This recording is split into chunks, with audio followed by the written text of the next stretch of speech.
J'espère que ça va bien. Bonne soirée. Je suis pas tellement habituée le samedi soir à 10h moins quart de faire de la vidéo parce qu'il est très tard. Mais j'ai dit, tiens, parfois ça peut arriver que ce soit là que certaines personnes ont accès à YouTube. Donc, je fais de la vidéo. Je suis seule chez moi dans mon studio d'enregistrement, un loft qu'on appelle. Là. Là, je bégaye un petit peu là parce que j'ai rien préparé. En fait, à cette heure-là, c'est très rare que je parle à cette heure-là. J'ai pas le cerveau vraiment en forme pour parler, mais j'ai dit je vais faire comme une urgence, je vais faire des vidéos, des enregistrements d'urgence parce que c'est très important pour la santé. Donc, je suis infirmière, je m'appelle Chantal Robert, j'ai 53 ans, je suis une femme de 53 années.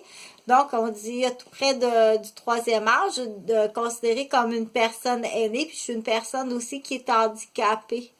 Je suis handicapée, j'ai eu plusieurs fractures au crâne, ok, je suis une cranio qu'on appelle, j'ai eu des fractures au crâne. J'ai eu aussi un accident cérébrovasculaire suite au port du stérilet Mirena, ok, qui s'est logé dans une zone là où est-ce que ça a été comme, c'est pas comme une hémiplégie là, une paralysie d'hémiplégie. Donc, puis j'ai aussi eu à la tête, je dis bon ça, vous n'avez eu des choses à la tête, on dirait que tu t'aimes trop ma tête, t'es trop belle, hein? On dirait que quand c'est beau, on aime frapper dessus. Est-ce que c'est ça le problème? Je pense que c'est un des problèmes. C'est trop beau, on veut la posséder, puis quand on la possède pas, on la frappe. Donc, c'est ne pas accepter de se faire dire non. Il y a des hommes qui n'ont pas... il y a des hommes qui n'ont pas accepté se faire dire non à des offres malhonnêtes. Ou à des offres honnêtes, mais tout simplement par comportement d'égocentrisme. Ou se faire prendre dans la main dans le sac dans un acte qui est illégal. Ou bien, ou pire, des hommes qui font des offres de marchandes humaines. Ok, je suis infirmière, donc je suis pas la première infirmière à qui ça arrive. D'avoir des offres comme ça. Je suis aussi une psychoéducatrice, donc j'ai eu des garderies. C'est à l'intérieur de ma garderie que c'est arrivé. Donc, j'accuse ces personnes-là, je les accuse. Il faut les trouver. Pierre Cercia, qui fait sûrement d'autres ravages ailleurs, qui est directeur à l'université, qui a accès à toute la jeunesse, puis qui est père de famille de Guillaume Cercia, puis de Quentin Cercia. Quentin, là, comme sur le chemin des Anglais à Mascouche, où est-ce qu'il y a un homme qui a tué ses 7 enfants, là, on voit la pancarte Quentin, ok? Juste en référence, qui est le conjoint de fait d'une femme d'une importée. C'est le mari d'une importée, fait que déjà en partant, on dit, mon Dieu, est-ce qu'il abuse en plus de cette femme-là? Elisabeth Trouletti. Puis il y a fort possible dans ça une histoire de mafia industrielle parce que les Trouletti sont très riches en Europe. Ils ont une grosse compagnie d'excavation. Puis les Cercia ont une grosse compagnie d'excavation ici. Donc Pierre Cercia, c'est un père qui utilise ma garderie, qui me fait des offres de marchandes humaines. Qui m'a abusé, mentalisé, puis que joue au poker face avec moi. On dit viol hypocrite mentalisé, un maniaque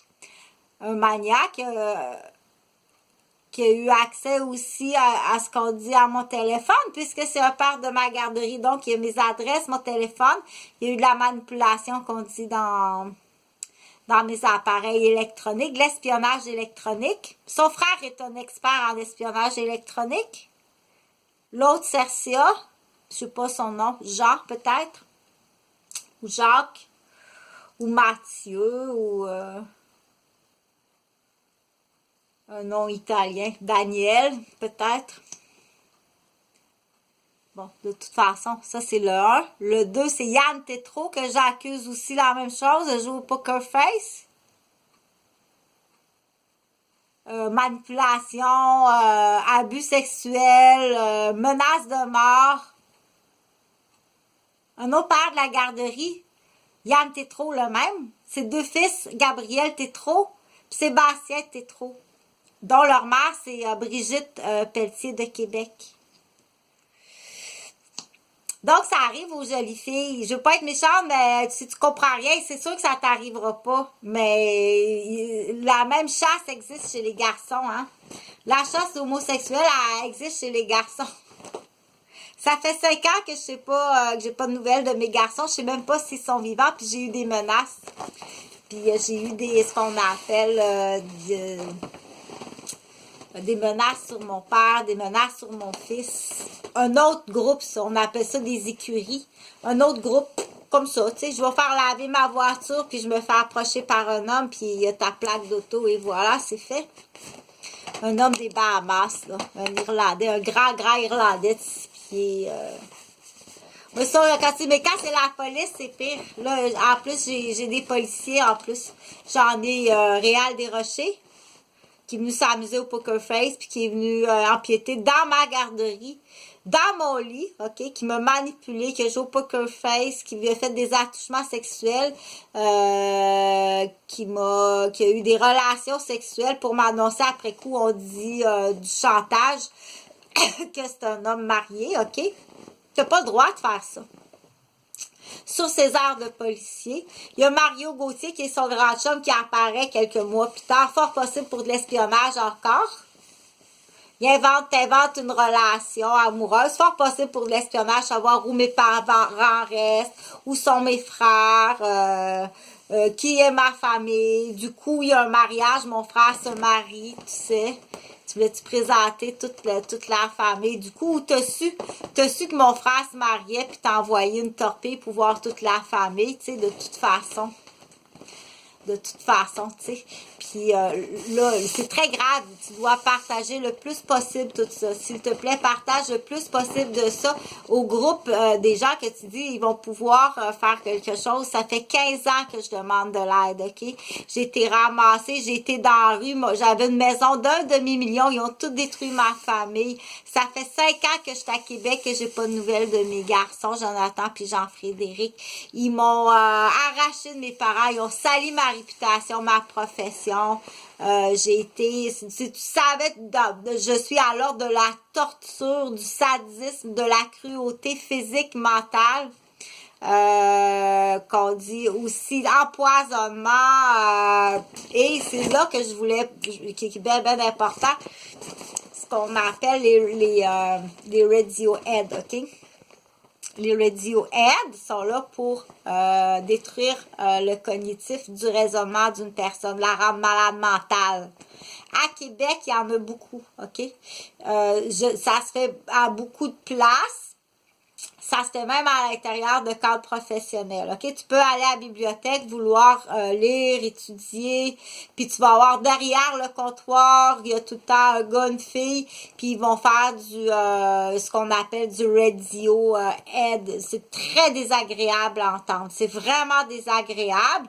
Puis ça vient vraiment, ce qu'on dit, snapper des choses pas belles dans le cerveau. C'est vraiment plate, OK? Entendre ça, là, c'est vraiment, vraiment, vraiment plate. Donc, c'est des gens qui sont en profession, en plus, qui sont au travail, puis qui parlent derrière le comptoir à la bibliothèque, puis c'est tout bad. C'est vraiment tout bad. Puis quand tu les regardes, bien sûr, ils arrêtent de parler. Mais c'est vraiment tout bad. Si tu appelles la police, c'est d'ailleurs une stratégie pour que tu appelles la police. Si tu appelles la police, à ce moment-là, la police, elle arrive, puis tu te fais teaser au cœur ou tu te fais teaser aux yeux ou à la tête. OK? C'est des stratégies pour que la personne appelle la police. OK? La stratégie, là, de dire on va monter un scénario, puis comme ça, la madame, elle va avoir peur, ou est-ce qu'elle va appeler la police. Quand la police arrive, c'est là qu'ils t'attaquent. Attaque cardiaque, qu'on dit. Donc, il y a plein de policiers qui sont condamnés à tentative de meurtre. Ces armes-là existent, OK? Puis t'en fais beaucoup. T'en fais beaucoup. Aussitôt que t'as un témoin ou t'as joué le bisou, la bisoune, ou le pauvre Ego qui a trompé sa femme puis qui s'est fait remplacer, ou qui fait du marchandage d'immeubles, qui est agent d'immeubles, aussitôt. Puis c'est pas juste qu'on, oh merde, la gaffe, c'est pas ça, ils en prennent plaisir, OK? Beaucoup de policiers sont des masochistes, des misogynes. Beaucoup au Québec, OK? Il n'y a plus d'ordre, finalement. Il n'y a plus d'ordre. Fait que là, on dit, quand tu es entouré de conversations qui sont pas belles, oh, ça doit être épouvantable, hein? Oh, je t'assure, tu vas dans l'autobus, c'est épouvantable. Tu dis, peux-tu avoir la paix quelque part? Est-ce que c'est possible d'avoir la paix parce que ça se peut pas? Puis là, si tu commences à faire de la défensive, ben, taisez-vous, sacrément, je t'en ai de vous entendre, des petites chutes policiers, ça fait 15 ans que vous me martyrisez. Ça donne rien, je peux te dire, ils vont arriver puis ils vont renchérir plus fort. C'est pas comme ça. Fâche-toi pas, OK? Puis c'est difficile de pas se fâcher, surtout quand on se fait frapper à la tête, parce qu'il y a une zone ici, justement, ou ici, les temporales. Les temporales, là, c'est comportemental, OK? Fait que si tu te fais frapper au comportemental, c'est voulu. C'est voulu. Si vous voulez, pour dire crise de folle, tu finis de compter des menteries, si de tabarnak, je t'en ai de l'entendre. Mais c'est vrai ce que je dis, c'est vrai, OK? C'est là qu'il faut que tu ailles vérifier avec les témoins, puis que je suis très inquiète à savoir les parents de ma garderie, si t'es pas en train de tout scraper la vie des parents de ma garderie, puis des enfants de la garderie, OK? Puis c'est là, si jamais ça arrive, parce que sûrement que c'est arrivé à d'autres gardiennes ou d'autres infirmières,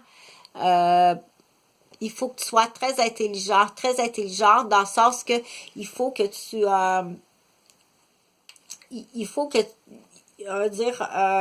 bon, la question que tu te poses, c'est ils vont vouloir t'arnaquer quelque part, OK?